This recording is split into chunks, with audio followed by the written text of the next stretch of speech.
ஒரு காட்டு பகுதியில ஒரு காளை மாடு நடந்து போய்கிட்டு இருந்துச்சு. ரொம்ப அடர்ந்த காட்டு பகுதியில ஒரு குகையை பார்த்துச்சு. அதுக்கு பக்கத்திலேயே ஒரு குளமும் குளத்தை சுத்தி நிறைய புல்லும் இருந்துச்சு. இத பார்த்த காளை மாடு நாம வாழறதுக்கு இதுதான் சரியான இடம்னு நினைச்சது. உடனே அந்த குகையை தன்னோட வீடாக்கிக்கிட்டு அங்கேயே வாழ ஆரம்பிச்சது அந்த காளை மாடு. ஒரு நாள் அந்த காட்டு விலங்குகள் ஒன்னா வந்து காளை கிட்ட சொல்லுச்சுங்க, இது ஒரு சிங்கம் வாழ்ந்த குகை. அந்த சிங்கம் எப்ப வேண்டுமானாலும் இந்த பக்கம் வரும். அப்படி அந்த சிங்கம் இங்க வந்தா உன்னை சும்மா விடாதுன்னு சொல்லுச்சுங்க.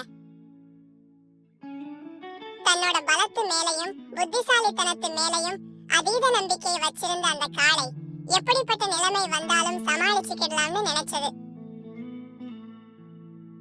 கொஞ்ச நாள் கழிச்சு ஒரு நாள் குகைக்கு வெளியில ஓய்வெடுத்துக்கிட்டு இருந்துச்சு அந்த காளை மாடு. அப்ப அந்த சிங்கம் திரும்பி வந்துச்சு. அத பார்த்த காளைக்கு ஒரு நிமிஷம் பயம் வந்துருச்சு. அடடா, இந்த சிங்கத்துக்கிட்ட இருந்து எப்படி தப்பிக்குதுன்னு யோசிச்சுச்சு.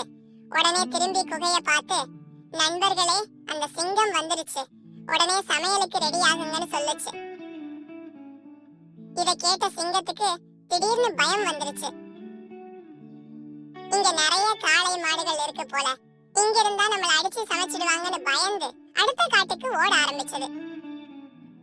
போற வழியில ஒரு நரிய பார்த்துச்சு. சிங்கராஜா அவர்களே ஏன் இப்படி பதறி அடிச்சுக்கிட்டு ஓடுறீங்கன்னு கேட்டுச்சு.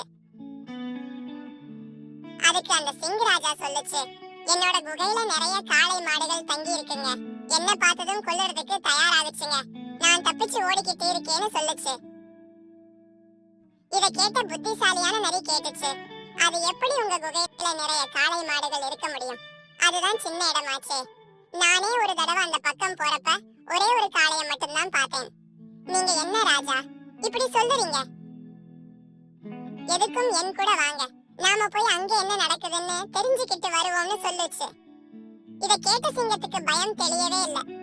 வேணாம் நரியாரே, நான் வரலன்னு சொல்லுச்சு சிங்கம். இத கேட்ட நரி சொல்லுச்சு, பயப்படாதீங்க சிங்கராஜாவே, வேணும்னா என்னோட வாளையும் உங்களோட வாளையும் ஒன்னா கட்டிக்குவோம், அப்பவாவது நம்புங்க, நான் உங்க கூடவே இருப்பேன் அப்படின்னு நரி சொல்லுச்சு. இதுக்கு அந்த சிங்கமும் சம்மதிச்சது. உடனே ரெண்டு மிருகங்களும் தங்களோட வால் ரெண்டையும் பக்கத்துல இருந்த கயிறை பயன்படுத்தி கட்டிக்கிட்டு குகை பக்கம் போச்சுங்க. சிங்கமும் நரியும் திரும்பி வர்றத பார்த்துச்சு காளை.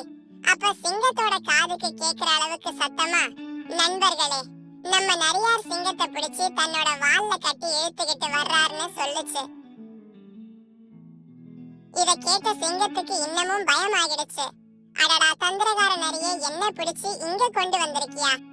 அப்ப நரி சொல்லுச்சு, அவசரப்படாதீங்க ராஜா, அந்த காளை மாடு தந்திரம் பண்ணுதுன்னு சொல்லுச்சு. அப்ப திரும்ப அந்த காளை மாடு நரிய பார்த்து கேட்டுச்சு, என்ன நரியாரே, ரெண்டு சிங்கம் கொண்டு வர்றேன்னு சொல்லிட்டு இப்ப ஒரே ஒரு சிங்கத்தோட வர்றீங்களேன்னு கேட்டுச்சு. இத கேட்ட சிங்கம் ஒரே ஓட்டமா ஓட ஆரம்பிச்சது. அதோட வால்ல கட்டியிருந்த நரியும் சிங்கத்தோட சேர்ந்து நிறைய தரதரன்னு இழுத்துக்கிட்டு போச்சு சிங்கம்.